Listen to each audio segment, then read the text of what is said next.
So if cool here with Smith Hart. How you doing, man? Good, buddy. How are you? Good. Now, I understand you got a book coming out talking about the Hart Dynasty and yourself and everything that you've done. Yeah, it's my life in the wrestling business and in the Hart family and all the parallels and interaction. There's a lot of really great stories about different wrestlers. Some are well known and some aren't, but it's a friendly inside version of what's going on and what did go on. Like when we had wrestling bears sleeping under I shouldn't use the word plural, it was just one, but sleeping under our porch one winter when it was hibernating and having, anything from a 3 foot tall midget to, Andre the Giant, 7.5 feet tall, 500 plus pounds, and some 600 pound guys like Yokozuna and Haystack Calhoun coming to your house. Right. It was always something new happening, and and having 12 kids and being isolated. We were out in the country, and the city went every other direction because they couldn't find water going up to the foothills, so they went north and south and east, but never west. So we were only 5 miles to downtown, but nobody ever. There was a 600-acre park separating us from the nearest civilization. So. That was we were our own little unit out there, and whatever we did, our teams and our activity was all just amongst ourselves. Do you think that's what really helped you guys get into doing wrestling, being that there's nothing going on but just you guys? Yeah, it helped us. We had a full-blown gym in the basement. My dad had all kinds of specialty weights that were for wrestling. They're based on forearms and not so much biceps and stuff, but the muscles that you'd use. He had special weights that he had developed and seen over the years, and different pulleys and stuff, medicine balls, and we got us boxing gloves and punching bags and all the related stuff, and we'd have people like Doug Hepburn and Paul Anderson in the basement. They'd be using all the weights they could possibly find and still not have enough. And after a while, my dad would get some bigger ones, bigger dumbbells, like 200 pounds each and stuff. With wow. Billy Graham freaks, with 21-inch arms, power lifters and stuff. But we'd go down there and imitate. We'd use there was no ropes in the dungeon, just 3 walls and the open area where the weights were. So we'd use 2 windowsills as the corner posts to jump off on guys and on their throats or whatever. And we improvised, make our own belts and stuff. Right. We had a lot of fun, and we'd always invite little poor unexpected victims up from school.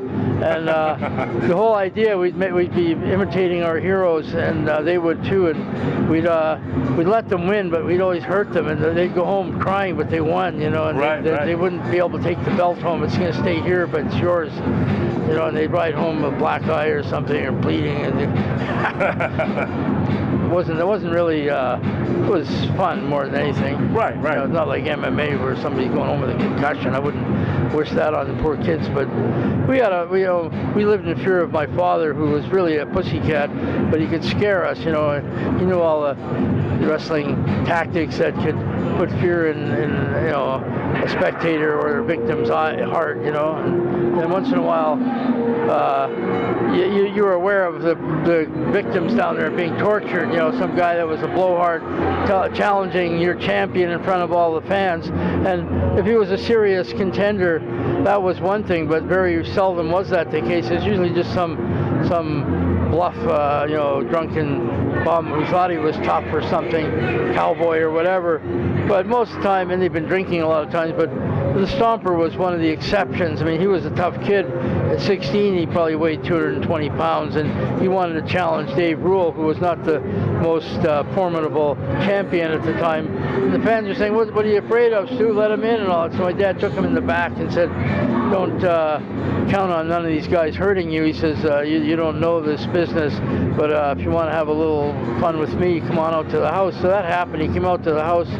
My dad put him through the works, and Archie was seeing God, and his life passed before his eyes, and he didn't come back for 5 years. And in that time, he claimed he found God, and his wife had unfortunately committed suicide. Wow. But he was, humble. He came back and he said, I want to learn this business, and I really I don't want another beating like I had last time. He almost killed me, and I was really afraid. My dad did the same thing, if not worse, this time.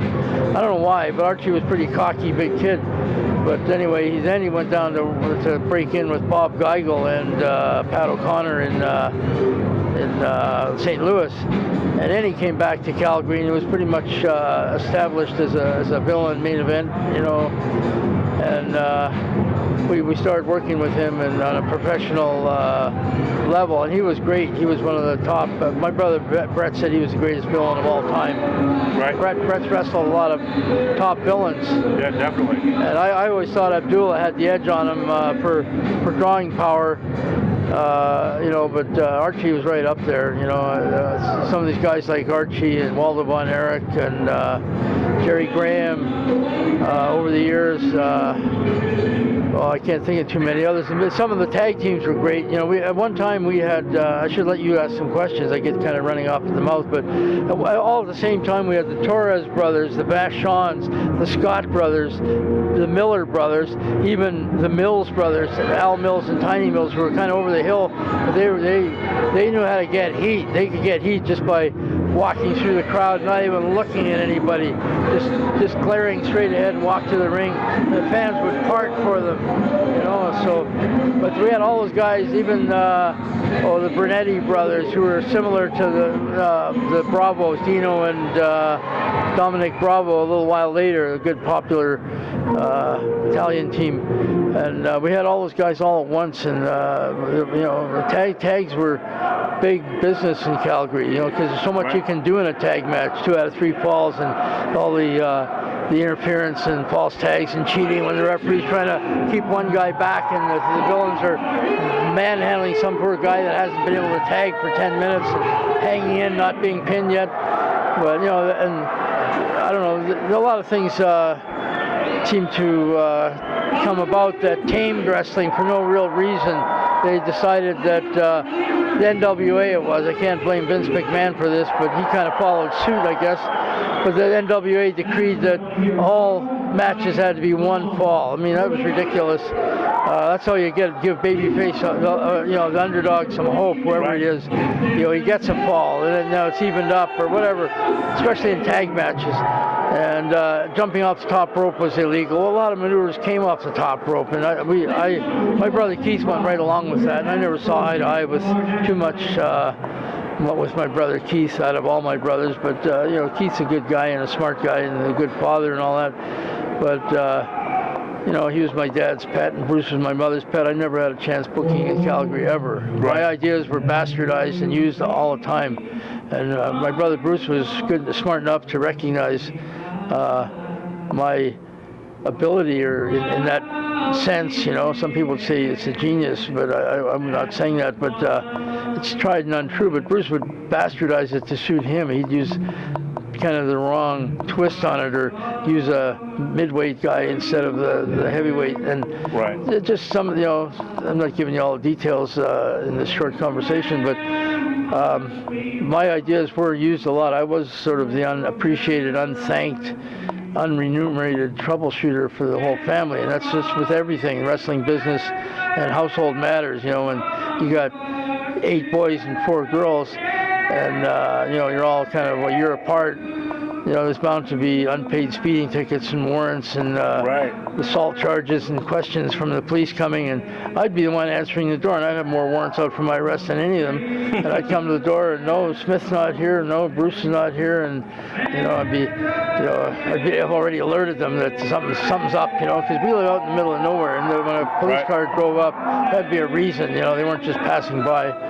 But whatever, that's part of being the oldest brother, is like my duty to do that, and I did it forever. I was the first one out of the house, and then I moved back in, and I was, you might say, the last one to leave it when it was sold after my parents died and they had to settle the estate. And I had a friend of mine who just brought me a bunch of black market swordfish, and I'm cooking a huge swordfish steak, a huge, whatever, a whole bunch of swordfish. And so my dad had all professional restaurant equipment in the kitchen. And my brother Keith, who's friends with the executor of the will, "You got to get out of here now, and I'm ordering you out." I said, "You're ordering me out?" And I got 2 butcher knives in my hand. I said, "Go fuck yourself, Keith." You know? Right. And I made sure I had my steak, you know, and they were throwing stuff out left and right, but if they didn't want it, they didn't care that I maybe had wanted it. And, you know, the executor said, "We're just letting people take what they want from the house." Well, I put stuff away, but since the house was wide open, they just come. We had no locks on the inside doors, the outside doors, and stuff that I put away, I find it gone. Wow. You know, small stuff like an antique cash register. There was an onyx polar bear that lit up. It was icebergs, and you could had little blue lights inside, and it looked kind of neat. It was small and, you know, valuable. But they say, "Oh, you can have this, some old huge couch that's ripped and the cat's been pissing on it for years." Like, what am I supposed? And I took it all, and I'm paying storage for it to this day in Edmonton, 200 miles from my home, and I'm paying $200 a month every month for 7 years, and I don't even know what's there, half of it. I went to Edmonton so I could run wrestling and not compete with my brother Bruce, who was running Calgary, small-time stuff after my dad had retired and long after the whole deal with the WWF had fallen through. You know, there's sort of a fallacy that Vince McMahon, whether you say senior or junior, had bought my dad out for $500,000. That never happened. The deal was made, but then Vince Sr. died. Vince Jr. decided he couldn't afford it, and there were some payments. We were getting 5% of the gross gates whenever they ran in our towns, but that even declined, ceased after a while. But since Davey Boy and Dynamite, who were cousins, and both Brett and Dynamite married 2 girls who were sisters, and Davey Boy married my youngest sister Diana, and then Jim Neidhart also married my sister Ellie. So my dad didn't want to disturb those contracts with Jim and Brett and Davey and Dynamite, so he never said a word, but he took it on the chin for that money, you know. And you know, I think the public might like to know that. You know, they always talk about, yeah, definitely, we sold out, they bought us out. They didn't buy us out. Right. They you know, but they could have just come in anyway. Looking at it from an objective point of view, they did that to other promoters. They didn't give them that offer. They just went in like Vern Gagne. Hulk Hogan kind of helped David Schultz helped that cause. He was trying to get into Vince's territory, and I think Honky Tonk was already in, and he was one of David Schultz's buddies. And but anyway, Hulk and Schultz were working for Vern in Minnesota, Vern Gagne, and my dad had talked to Vince about Schultz, said he's a great talker and all that, you know, and he was. But Vince said, you know, basically word was out that David Schultz was a clutch player, you know, a dressing room lawyer, and he'd hold you up if he saw a chance. And he tried to do that to Vince when he got in. But he finally says to Vince, if I can get Gene Okerlund and Ken Patera and Paul Orndorff and myself and Hulk Hogan and Sergeant Slaughter to all pull out on before the next big show in Denver, where they were going to have a sellout. They had already had a huge sellout with Slaughter and Hogan, and apparently those two weren't too happy with the payoff. So Schultz saw that as an opportunity, and Vince said, "Yeah, you pull them all out and you're on. I'll take you all." And so that's how David Schultz got duked into New York in the early days. Then they pulled him out with the fight with Mr. T. I think they put in Orndorff instead or something. And Schultz vowed he was going to grab Mr. T because that's probably the only one he could have handled. Orndorff would have killed him. So he was going to jump Mr. T and pound him out. Well, he told too many people, and when he come running out to do that, the security grabbed him, and he was finished. That was it. Out of the building, out of the contract, done. Right. So he became a bounty hunter, and he's been hardly ever heard of since. But I'll have a crack at the mic here. I've been sort of just running off at the mouth again. I do that. Now, you were actually a champion in Puerto Rico, is that right? Yeah, Brett and I were the Caribbean Tag Champions. Now, how did that all come about? I mean, going over to there, what was the attraction? Victor Jovica and Carlitos Colon had been wrestling in Calgary for years. Victor broke in there, and Carlitos had been working in New York for a little while, in Montreal, and he was a pretty good talent. Victor was just learning the business then, And they went, Victor had the smarts to buy real estate at the right time in Calgary, and you could almost double your money in a couple of years if you did it right. It was just, there was a growing spurt there. And anyway, he had about 90 grand to play with if he wanted to liquidate himself, and he did. And they went down to Puerto Rico, what they should have done, because my dad was known as being an honorable person, but Victor is very suspicious coming from a place like Croatia. And Carlos, you know, Puerto Rican, I don't know, whatever, they went, they thought they would do it on their own. They could have taken their appearances on our tapes, and Carlos fought Abdul in quite a few main events in Calgary, and he was our tag team champion as well, and North American champion at different times. And he was there for quite a while, well established, but they went there to do it on their own, so they're going to a kind of a sterile place. They might have had some very small, basic,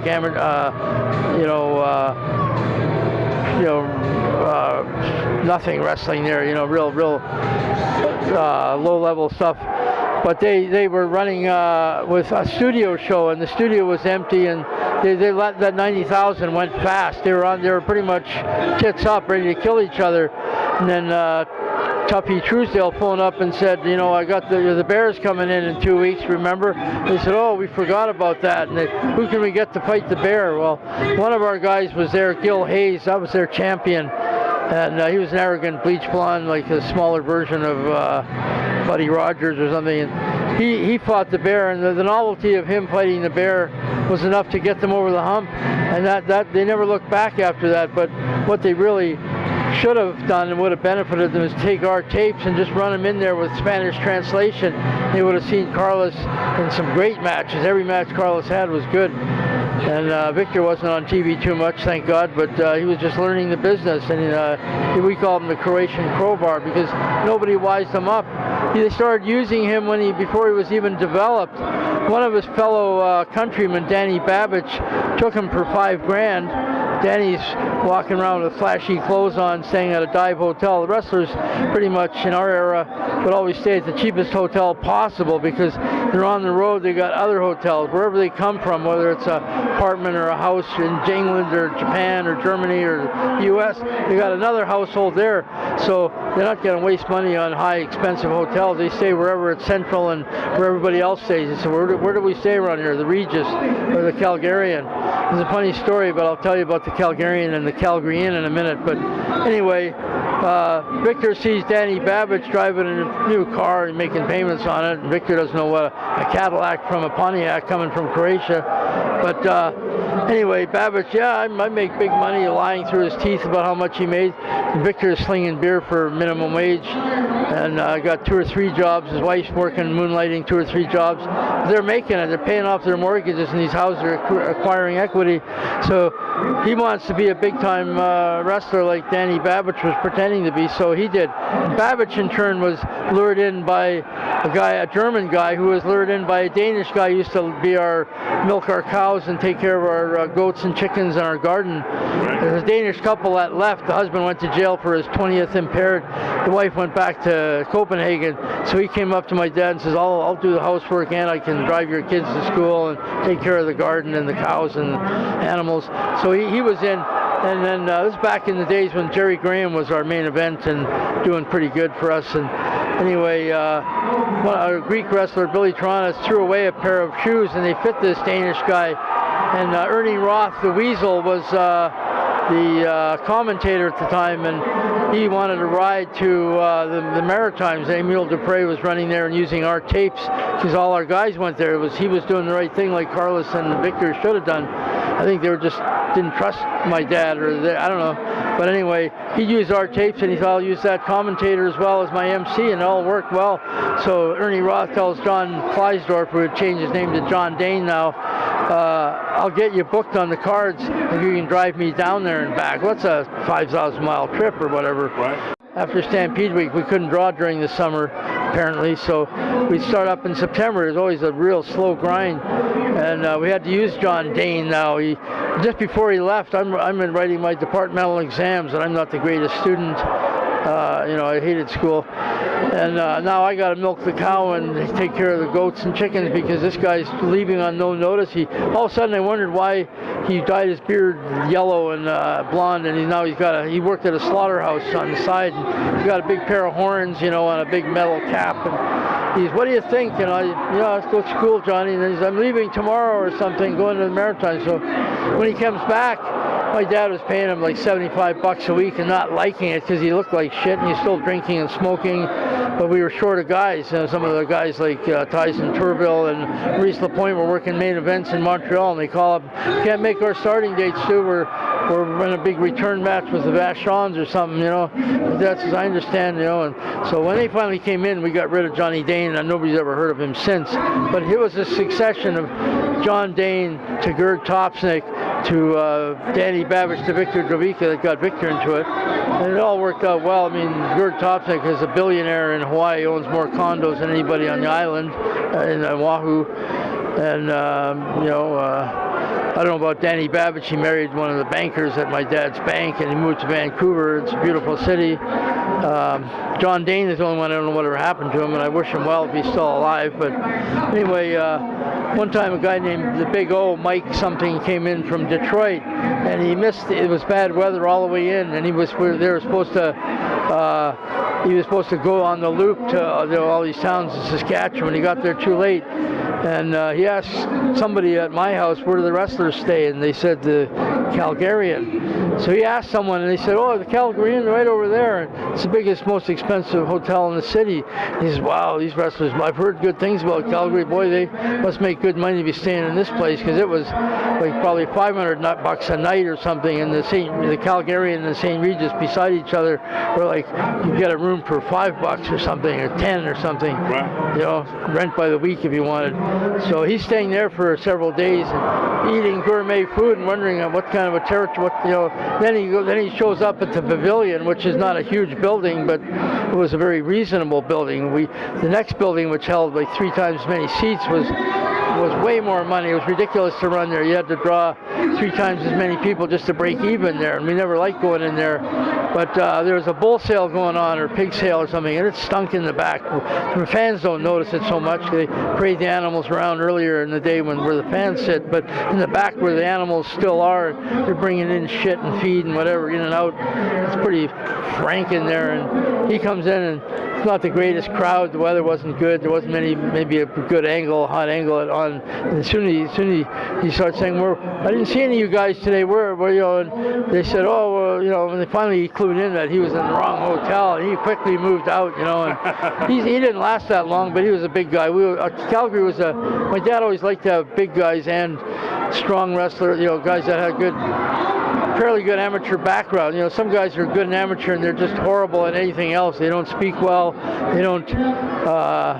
Fans don't identify with them and stuff. But there's some good combinations, especially the second, third, fourth generation guys, whether they have an amateur background or not. It all helps. I mean, all these different related sports, jiu-jitsu and karate and judo and boxing and weightlifting and almost any endeavor that builds up your stamina and your cardio and your balance and reflexes, coordination, it all helps. But anyway, I say I've more or less seen it all and done it all. I mean, I never wanted to be a wrestler. I wrestled when there was opportunities that were too good to pass up, a place I wanted to visit, or decent money, or really good training like Japan. I thought I learned everything in wrestling and just had to work on my body, which I didn't want to do. I was very lazy. I wanted to promote. I had better ideas than anybody. I wanted to be a Vince McMahon or a Stu Hart, right. Not just a Bret Hart. My dad said many times, and it's quoted in my sister Diana's book, about Smith was the best wrestler of all. I don't even agree with that, and certainly not amateur. Bret and Owen were much better amateur wrestlers than I was, but we were all pretty good in amateur. I mean, I fought guys way bigger than me, and they couldn't do anything with me. I mean, but anyway, a lot of times I'd go to a place just to see the country, like England and Germany and stuff, and then really enjoyed myself. Combine a honeymoon with a trip to Germany or something, and so it's a good way to spot talent and see different things. We picked up. In Germany, they used to have the red card warning and the black card warning. The red card was disqualification. The black card was suspension. You're out of the match and you're out of the wrestling period. It was all kind of an inside thing, if you know what I mean. But Bruce implemented that in Calgary for a while. My dad didn't want to do that. He was very conservative. He liked to leave everything the way it was, pretty much, and that worked for him. And that's how he was, and that's how our territory was. We did have a lot of we got pretty good mileage out of some of these boxers and stuff. My dad met Jack Dempsey in New York when he was wrestling there for Toots Mondt and Jess McMahon. It's his grandfather, and they established a rapport, and then Jack came in and worked for us as a referee, as did Joe Louis, Jack Sharkey, and Muhammad Ali, and Yvonne Durrell, and Marky Marciano, and Jersey Joe Walcott. Several times he came in, even boxed Bill Miller in a match, and when you got him in with Bill Miller was 350 pounds, 6'6" or more. I mean, he towered over Jersey Joe Walcott, who was not a midget either. But they wouldn't, these are boxers that are retired, and it's all entertainment basically. But it's serious. The fans are understanding that it's serious entertainment. You couldn't see through the, with my dad being an Olympic wrestler, and Calgary being a heel territory, in that you didn't have a lot of ethnics to draw from. Right. I mean, they're all mostly Anglo-Saxons up there originally, and a few French in eastern Canada, and the native Indians. And there was an influx of Ukrainians and a lot of ethnics from after the war. Like, that's where all these guys that were working in the back, like this John Dane and those guys. But we with 12 kids, and my dad wanting to raise us healthy, we never had any white sugar in our house. There was no candy in our house, no cigarettes, no liquor, no smut, no nothing. We might as well have been on a Mormon convent or something, but that was all good. We ate very healthy. My dad would always establish relationship with the butcher at the Safeway stores and the produce guy. They take all their distressed produce for like $5 for the works or something. He'd fill his big limousine with it. He had one of those airport limos. Right. He'd have a roof rack on top. Have these big dripping boxes of grapes or tomatoes or you name it. We're eating weird stuff. We never even knew what the hell it was. Something like mangosteen and guavas and passion fruit. Nobody else is, this stuff is pomegranates. They're expensive, but we're getting them. You got to cut half of it off because it's bruised or rotten. And, the deer in the yard were eating this fermented fruit and staggering around sometimes, and coyotes almost right on them. And we had all that stuff in our yard: weasels and coyotes and hawks and porcupines, and we even found moose horns from way back when, all petrified or white in the woods around us. But we were very healthy kids, and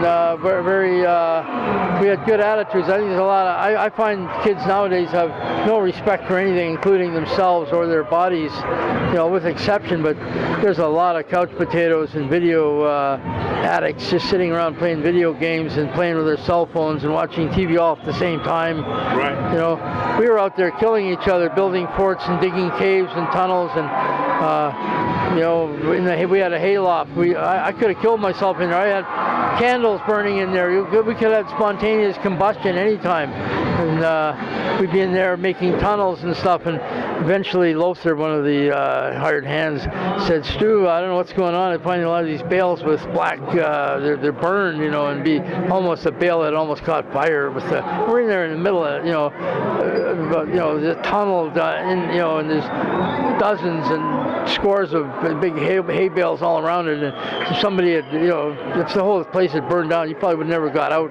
Right. But whatever, my dad had a basement full of power tools, drills and lathes and joiners and you name it, all kinds of grinders and stuff. We'd be in there playing with it, making soap boxes and bow and arrows and, doing all kinds of stuff, making our own stuff. And none of us ever really got injured, but we were lucky we didn't get electrocuted or cut our heads off. Yeah, But I mean, my dad was on the road all the time, but we were, nobody ever taught us how to use that. We weren't even supposed to go in there, but we would. So anyway, I don't know if you're running out of time or not. I've been sort of just babbling here, and I'm sorry if you. No, everything. I mean, you can edit this. I don't know if this is live or edited, but ask me anything you want. I'd be happy to answer it. It's fair enough to give you a chance. Now, with everything that's happened between your family and the WWE, how do you feel about Bret making his return in there? I say Bret's a licensed professional, and he was entitled to something. His career was cut short by the clique there, Shawn Michaels and company, with the Office double crossing him. He did have a good, profitable run with the WCW, but they were afraid of him because he could wrestle. Those guys were all a bunch of cokehead, pussy, steroid freaks. They were giants, but they didn't know what to do with Bret. I mean, he got good money. They were all playing with poor Ted Turner's money, and I admired Ted Turner. I read his book, Call Me Ted, and I sent Ted a card one time, a very impressive card. My uncle was Joe Clark's press secretary. Later, for his work with the Conservative government in Canada, they made him the attaché, the Conservative government's attaché in Washington. It was a federal government position, and he occupied the former Iranian embassy. That was his home in Washington, D.C. And what was I going to say? I lost my train of thought there for that. It might come back to me. So when I think it was Reagan was the governor, the president at the time, and my aunt said, I can have all these cards from the White House sent up to you. They give us unlimited numbers. So that year, we were all grown up, and my parents hadn't been taking the family pictures for years now. We were doing our own family ones, So anyway, that year, she was sending some of her friends pictures, postcards from the White House. Anyway, I sent one of those to Ted Turner at this TN Tower or whatever it was, and I never heard from him, but I was offering my service because I knew they were plundering him. I don't even know if Eric Bischoff had surfaced then or had come with his lies to get in there yet or not, but I guess it's naive for me to think my card is going to reach Ted Turner. I mean, that's like someone sending something to Vince McMahon. I remember even my brother Bret coming to my dad's, he'd come to my dad's house. Sometimes he'd throw his garbage because we had a dumpster bin, whereas Bret just had little pails, but he'd throw stuff away. And I'd go in there and I'd take it all back. So these aren't even open. And I collect stamps, even though they're worth nothing, these new modern ones, and they're canceled.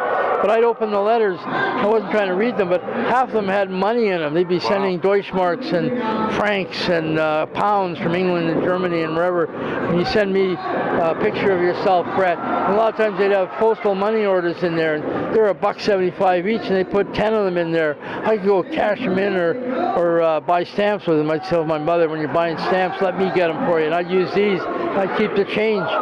But anyway, Bret would take the mail from my mother's house, and then some of them were parcels. He'd take the whole sack and say goodbye to my mother, throw it in the dumpster bin before he left. I said, that's absurd. I wish I'd found out about it sooner. Because I'd get like $50 out of one thing there, and even see a few amusing fans' pictures and stuff. There was a very funny story. I was at odds with Bret at one point when he went to court and said I didn't deserve to have my child, and he was really an asshole about it, and he knows that. But anyway, I'm not trying to bury Bret or anything. I think we're friends now, and I'm going to see him next week in Ottawa. And I got a very nice pair of boots for him, but I hope he's not too proud to accept. But anyway, like the lizard skin. But anyway, I saw him as a cowboy just very recently, and these boots are a little tight on me, but I got them for next to nothing. But anyhow,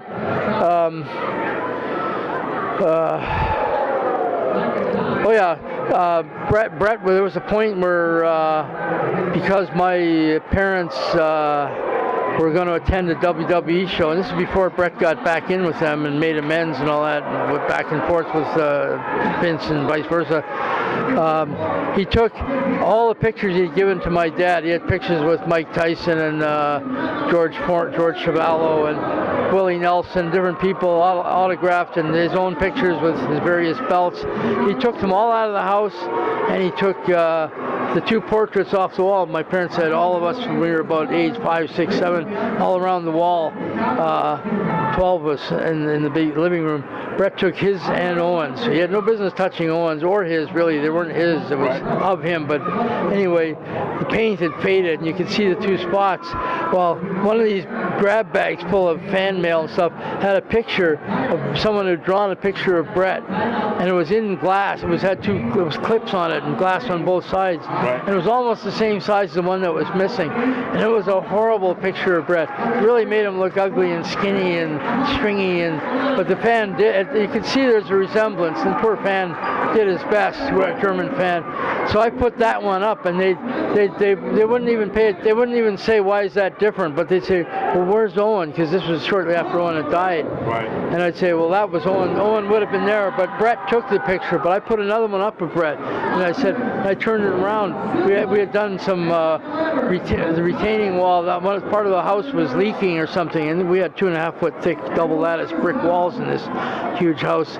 And they found the brick guy found an old picture of Brett, an old exam of Brett's. It was on 18 by 10 sheet of paper. Brett got like 17% and a nasty note from the teacher about he could do much better or something. And I had that on the other side of it. It's almost the same size as the picture. I flipped it around. I was pissed off at him at the time, but that's just a funny little story. But anyway, things, whatever. I'm sure Brett. I love Brett and all my family. And I've got a lot of mileage out of Bret Hart's fame. A lot of people gravitated to me because of Brett. They didn't know me. They didn't even know the family necessarily, but they knew Bret Hart, and that still happens. His fame is, I suppose it's fading every year. There's people dying off that don't remember him, and if they haven't watched him recently on WWE, which he hasn't been on for a while, they kind of. You forget about stuff like that. Justin Bieber will be forgotten, and I'll be forgotten. But we like a lot of families, we fought like cats and dogs among ourselves. But when an external force comes, we all unite immediately. It's like the planet, our rotten, polluted planet would if we were being invaded by Martians. The Chinese and the Cubans and the Russians and the Syrians all get together right away, or perish. Right, definitely. Now, for people who want to get a copy of the book, they want to find out more about you. I'm looking for a publisher right now. I had talked to the publishers that did my brother Bruce's book, and I think I blew it with them. I spoke my opinion on martial arts, and one of the head honchos there, I should have known there was something. He had a black eye, and he was the avid martial arts guy. I don't think he could whip his own kid sister, but anyway, I shit on MMA basically for reasons of to me, I admire those guys. Once in a while I watch it. I get a thrill out of seeing a submission wrestler beat a striker, but to me they're like vipers. They're poisonous. They're trying to kill you with as many strikes as soon as they can, as hard as they can, as often as they can, and you're trying to do the same thing to them, or it's like whoever clobbers first is going to maybe get the edge. Whereas submission wrestling is like a boa constrictor. You can squeeze the little rat, and before his eyes pop out, if he taps out, you can let him go. You don't have to eat him. You can let him go, and he's no harm done, no bones broken, no blood. But these guys, I'm sure there's lots of diagnosed concussions. They talk about football concussions and hockey and all that. They're wearing lots of padding and masks and all that. And I'm sure it's all serious, their concussions. I don't put them down at all. I know it's a rough sport, and I like hockey, but the real essence of hockey is not the fights that the management encourage and have encouraged for years. I've talked to well-established referees, and Burn Buffy was one years ago that my dad asked him about why do they let these guys fight? Told to do, let them fight. The fans like it. it's a good way to let off steam. Nobody really getting hurt, you know. They're kind of mostly, you know, swinging and stuff, but whatever. I know they take shots, and Ty Domi was at our house. I admire him. He's a tough little hockey player, and he's doing commercials now for Comwave, cell phone long distance service. But MMA, the whole intent of it is that, you know, it's hard to draw a line between competition and combat. You know, it's like assaulting. You know, when you're already, I've seen it myself. Somebody getting 165 knees, heels, elbows, fists to the face and head after he's already knocked out cold. I remember two black guys, and the guy's getting behind the referee, and the referee couldn't see what's going on, and the poor guy is out cold, but he's lying against the cage. Right. He can't fall over. This guy's hitting him this side, going to the other side, and the referee keeps following but not seeing what's going on. I counted 165 nasty kicks to an unconscious face. Oh, wow. And I went to a concussion seminar, and the doctor there had similar statistics on another fight. And then there was a black guy in Chicago killed. I heard Dana White saying something about nobody's ever been killed in MMA, or at least in maybe the UFO or whatever. But so some heavyweight in Detroit was killed, and a black guy not long ago, and it was shut up pretty quick. I admire those guys for their courage and their intensive training, and you know, it's exciting and all that. But I wouldn't want to be in it, and I wouldn't want my kids in it. Right. I mean, wrestling is what it is. It had to be, but there was a mystique about wrestling. You know, people like Vince and Sean have kind of started off the show, or an interviewer outside of wrestling saying, we make no bones about it being, you know, an actor, you know, we're performers and all that. You let the fans decide what you are. Just I am what I am. I'm a champion, I'm a challenger, I'm a winner, I'm an import, I'm a local boy, I'm a hero, I'm a villain, I'm a baby face, I'm old, I'm young, I'm masked, or whatever. Wrestling was like, even in the gladiator days, I'm sure they'd get together and say, let's just make this look good. Why do we have to kill each other? You know, I mean, when you're working for Caligula, I guess you don't have a lot of choice, and they have slaves and stuff too. And when you're fighting a bear or a lion or tiger or bull or something, you can't reason with that creature, that opponent, and say, listen, let's put on a show here and let's tear the house down and go home and have a beer afterwards. No, it wasn't like that. But in reality, if wrestling was a shoot, the better guy would beat the lesser guy in 5 seconds because he wants to end it. Why? He's not going to carry it unless he's asked to paid to carry the lesser guy. But in reality, a good wrestler can take a broomstick and make it look like a contest, or somebody doesn't show up and you get a bodybuilder out of the crowd, or you put the Jason the terrible mask on outfit on the ring crew guy who's big because the other guy broke down, didn't make it. You know, you do what you have to do, and a good wrestler can make another another body appear to be in a real hard-fought contest. Right. You know, and you know, it's like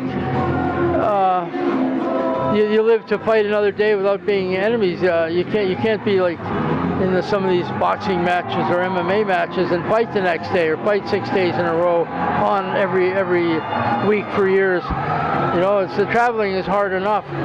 So, you know, we were very strict about the babies and the heels not eating together, traveling together.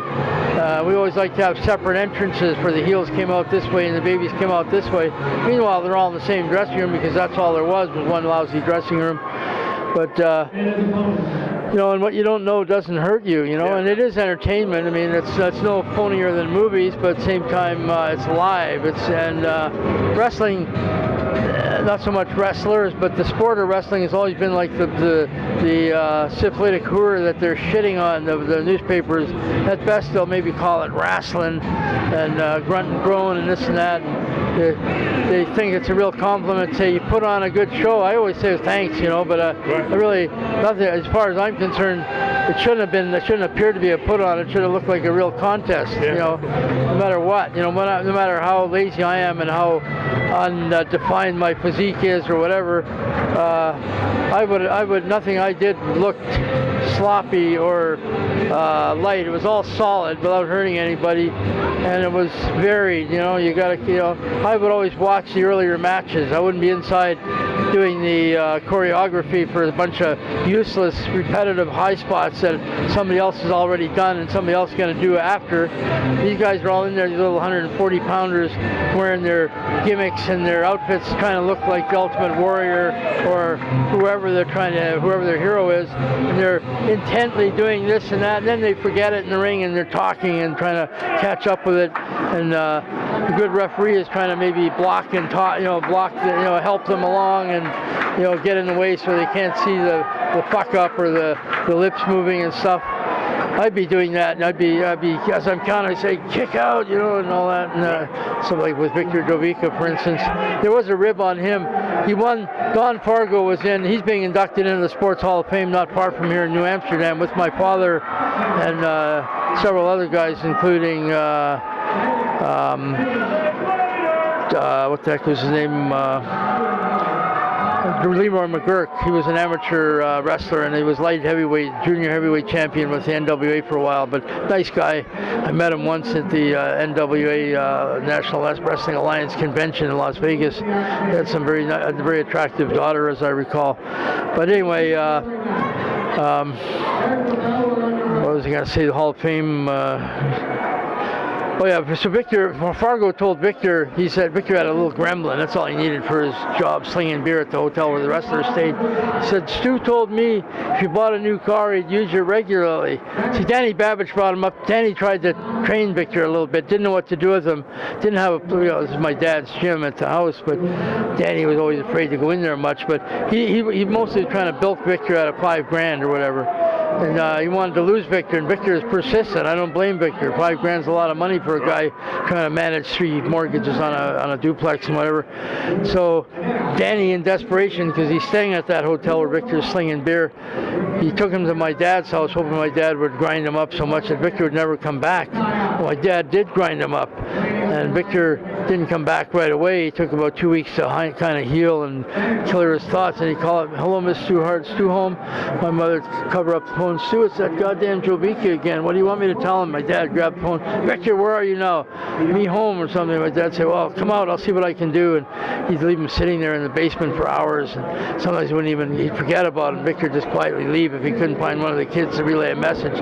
Other times my dad would go down and he was doing maybe watching some movie that my mother wanted him to see, and he got about 6 messages.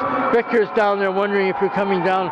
Finally he'd go down, he wouldn't take his pants off. He'd go down there and grab Victor and grind him up and black him out and blow his eyes out, rupture eye vessels. And we'd be in there playing floor hockey, and we'd have mud and slush right on the mat. We'd come in and we'd play dodgeball with medicine balls and stuff, and the mat was all full of sand and grit and stuff. And Victor had a lot of pimples on his body anyway, and my dad would be grinding his face and his back and leave him there bleeding and blacked out, and he'd gather himself up. Sometimes he couldn't even drive home. He'd have his wife come and pick him up. Wow. Leave his car there until the next time. He'd be so stiff he could hardly move.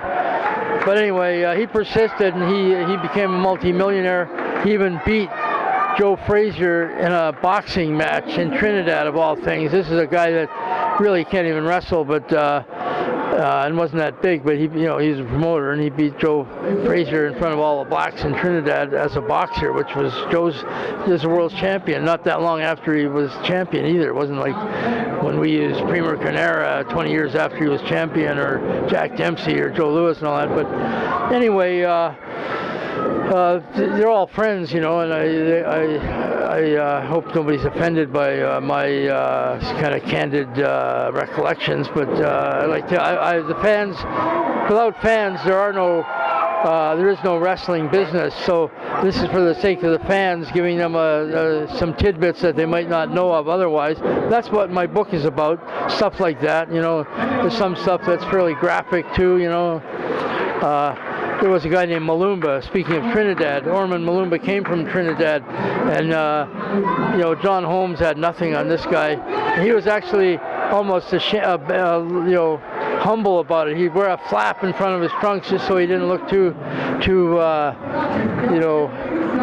freakish. Right. But anyway, one time we had the Kiwis. They wrestled as the Bushwackers for Vince, and old Luke is still going strong. It has to with all his divorces. But we couldn't get we couldn't get any buildings on the fairgrounds in Edmonton. They had their big annual fair, similar to the Stampede, and so we had to run on an Indian reserve right near there, hoping to draw our usual crowd, which we did, most of them. So one of the fans come up to me and says, "Can you take a picture of your brother Bruce for me? He just went in the dressing room there." I said, "Yeah, okay." But Bruce had gone in the dressing room right out the outside door, and I see his Buick Riviera fishtailing out the way, and he was leaving fast. So I mentioned it to Luke, and he says, "Well, don't disappoint the guy." He says, "Ormy's in the shower, and you know how Ormy is." So anyway, Orman comes out, and both Bushwhackers had their hands on this big bat-like protuberance on this, and he said, "I don't care as long as my head's not in the picture." And Luke had his mouth like about that close to it, and anyway, I took the whole 36 shots. Right. And then I didn't want to. The guy was bringing in the robes from the next match, the usher, and I said, "There's a guy outside with a red jacket." I said, "Will you give him his camera back?" And he hands it back. So we ran 2 more shows there, and then we're back in the big building in Edmonton. And the guy's there with my dad didn't even go to these little shows, but he's back in Edmonton where he used to play for the Edmonton Eskimos, CFL football and all that. And he was born and raised in Edmonton. And this guy says, "Mr. Hart, I want to show you some photographs." And he was kind of proud of them. And back in those days, it was kind of risky to get stuff like that developed at Walmart and all that. Right. So anyway, every one of them is about the same thing. But my dad slipped one of them away, and he had his little girl with him. And he said, "She's a big Bruce Hart fan. These were for her. Fortunately, I saw them first." So my dad showed me the one. He said, "You have nothing to do with this, do you?" I said, "No." He says, "The guy thought it was Ross." And I said, "Geez, I can't see. Ross is the straightest guy in my family, even straighter than Owen was." And I just said, "I don't know anything about it, you know." And that picture was there for a long time. I don't know what somebody took it somewhere. It was in our kitchen there. But this guy, you know, so stuff like that. You know, another tidbit in my story was, I don't know if you know Dale Hay was one of the original Four Horsemen or something. He was teamed up with Jerry Brown for a while. We broke Dale Hay in, Dale Roberts. And his little brother, Sonny, or Cyril Hay, years later, coming from Surrey, BC, wanted to break in. He was a little shorter than Dale, but he was a bodybuilder, and he was on the juice. But he was maggot white, and he had kind of a red freckled complexion and red hair. Nice kid, buck teeth, but nice guy, real nice guy.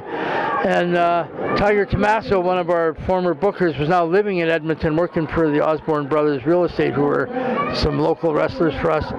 Anyway, Tommaso had an in with the doctor. The doctor, we had a commissioned doctor forced on us. So they had a mandatory blood pressure test, and if you failed it, you're off the card.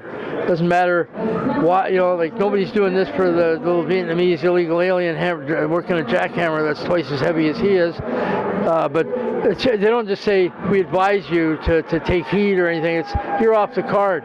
We're paying these guys like $100 an hour, plus all the other stipulations and fines and permits. You know, you had to have a license fee, event fee, referee license, wrestling license, managers, seconds, everything had to have a license.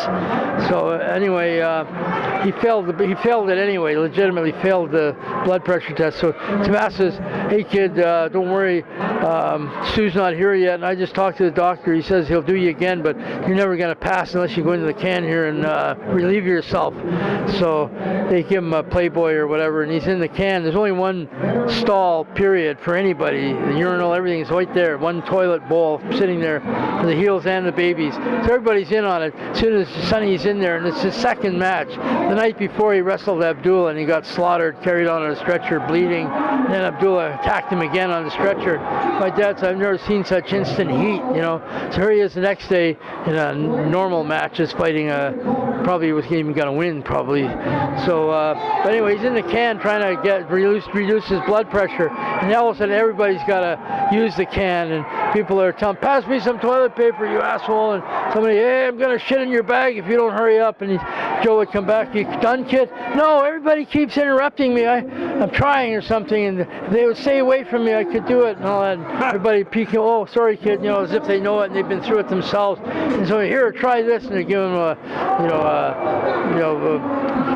club or what do you call it, Sherry magazine, or one of those dirty ones, International or whatever. Swank or whatever. And soon there's about 8 different porn books on the floor, and people are bothering him. And one, I think, Torque came at him over and pissed all over outside this urinal. And the magazines are now in a puddle of piss. And he managed to do it. And he goes in, and again, it's so close. He really brought the blood pressure down. But you got to get in right again and do it. You know, you're so close. Stu's not here yet. That we're going to switch the matches. You can still wrestle, and you won't get fired and all that. So he's back in there again, and he just couldn't do it. And then the doctor tested him one more time. Said, "You're close enough. I guess we'll let you." But he was so frazzled he couldn't even hardly. He was trembling when he got in the ring to wrestle.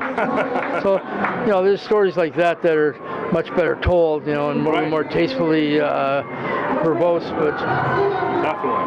Now, for any of the fans that want to get in contact with you, or do you have a website or your Facebook? Yeah, I'm at my Twitter thing is